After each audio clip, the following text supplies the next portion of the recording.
என் பொம்மைலாம் வாங்குனீங்க, ஹாப்பி தானே? ஹாப்பி தானே இருக்கு? சத்தமா சொல்லு. சந்தோஷமா? ரொம்ப ஹாப்பியா? ஹாப்பியா ரொம்ப ஹாப்பியா? ரொம்ப ஹாப்பியா? சரி, இது தேங்க்யூ சொல்லிடுறீங்களா கொடுத்தவங்களுக்கு? தேங்க்யூ சொல்லுங்க பார்க்கலாம். நான் இல்லை, ஒரு அங்கிள் கொடுத்தாரு. தேங்க்யூ அங்கிள் சொல்லு. தேங்க்யூ சார் சொல்லு. Thank you sir. Thank you sir. Okay okay okay. ஆயா சந்தோஷமா? யாருக்கு எடுத்துட்டு போறீங்க இதெல்லாம்? பேர குழந்தைங்களுக்கு. சரிங்க ஆயா, எல்லாம் நல்லா இருக்குதா? பிடிச்சிருக்கா உங்களுக்கு? சரி, கொண்டு போய் கொடுங்க. இப்போ கொடுத்த ஃபேமிலிக்கு ஒரு தேங்க்ஸ் சொல்லிடலாமா? அக்கா ட்ரெஸ் எடுத்துக்கிட்டீங்களா? ஹாப்பியா? ஹாப்பிடா ஹாப்பிடா. பிள்ளைங்களுக்கு, பேர பிள்ளைங்களுக்கு. சரிங்கக்கா, பிடிச்சிருக்குல்ல உங்களுக்கு? சரிங்கக்கா சரிங்கக்கா. அப்போ கொடுத்த ஃபேமிலிக்கு ஒரு தேங்க்ஸ் சொல்லிடலாமா? எல்லாமே நல்லா இருக்கணும்ப்பா.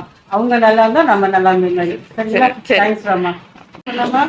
எங்களை கூப்பிட்டு கொடுத்ததுக்கும் ஒரு தேங்க்ஸ். சரிங்களா? பார்த்தீங்கல்ல, ஒவ்வொருத்தருக்கும் எவ்வளோ சந்தோஷம்னு.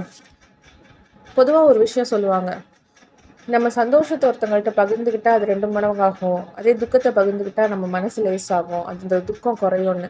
ஆனால் நம்ம இப்போ இருக்க காலகட்டத்தில் நம்ம சந்தோஷமும் சரி துக்கமும் சரி யார்கிட்டையும் பகிர்ந்துக்க முடியாது. ஏன்னா நம்ம சந்தோஷப்பட்டால் துக்கப்படுறவங்களும் துக்கப்பட்டால் சந்தோஷப்படுறவங்களும் தான் இப்போ இருக்காங்க. நம்ம சுற்றி உலகமே அப்படி தான் இருக்குது. ஆனால் நம்ம உபயோகப்படுத்தின பொருட்கள் பகிர்ந்துக்கலாம்ல. அப்படி தான் இங்கே ஒரு ஃபேமிலி வந்து எங்களுக்கு டொனேட் பண்ணாங்க. ஸோ இந்த ட்ரெஸ்ஸஸ்லாம் வந்து நல்ல கண்டிஷனில் இருந்துச்சு. டொனேட் பண்ண பிரதர் டொமினிக் சேவியோ அண்ட் ஃபேமிலிக்கு வந்து நாங்கள் ரொம்ப தேங்க் பண்ணிக்கிறோம். என்ஜிஓ சார்பாக, எங்கள் மக்கள் சார்பாக நான் ரொம்ப தேங்க் பண்ணிக்கிறேன். அது இல்லாமல் உங்களில் யாராவது டொனேஷன் கொடுக்கணும் அப்படின்னு முடிவு பண்ணிங்கன்னா, இப்போ பார்த்திங்கன்னா பெரியவங்கள்லாம் இருக்காங்க நிறைய பேர். ஸோ அவங்களுக்கு வந்து சாப்பாட்டுக்கான செலவு ஒருத்தருக்கு அப்படிங்கும்போது மினிமம் வந்து ஒரு 100 ரூபா கணக்கு வரும். நல்லா வந்து வடை பாயசத்தோட ஒரு சாப்பாடு நம்ம இன்னைக்கு கொடுக்குறோம் அப்படின்னா, வயிறார வந்து சாப்பாடு கொடுக்குறோம் அப்படின்னா ஒருத்தங்களுக்கு மினிமம் 100 ரூபா வரும். ஒரு வேளைக்கு 10 பேருக்கு நம்ம சாப்பாடு கொடுக்குறோம்னா 1000 ருபீஸ் வரும். சரிங்களா? நாங்கள் எல்லாமே கண்டினியூஸாக பண்ணிட்டு தான் இருக்கோம். பட் நான் நிறைய விஷயம் அப்லோட் பண்ணுறது இல்லை. அது ஏன்னா வந்து நமக்கு பெனிஃபிஷரிஸ் வாங்கிக்கிறாங்க இல்லையா, அவங்களுக்கு வந்து அவங்களும் ஹர்ட் ஆகக்கூடாதுல்ல, என்ன எல்லாமே வீடியோ எடுக்கிறாங்கன்ட்டு. அதனாலே நான் நிறைய விஷயம் பண்ணுறதில்ல. இன்ஃபேக்ட் வந்து நம்ம என்ஜிஓ சார்பாக வந்து நிறையா வந்து குழந்தைங்களுக்கு ஃபீஸ் கட்டி கொடுக்குறோம்.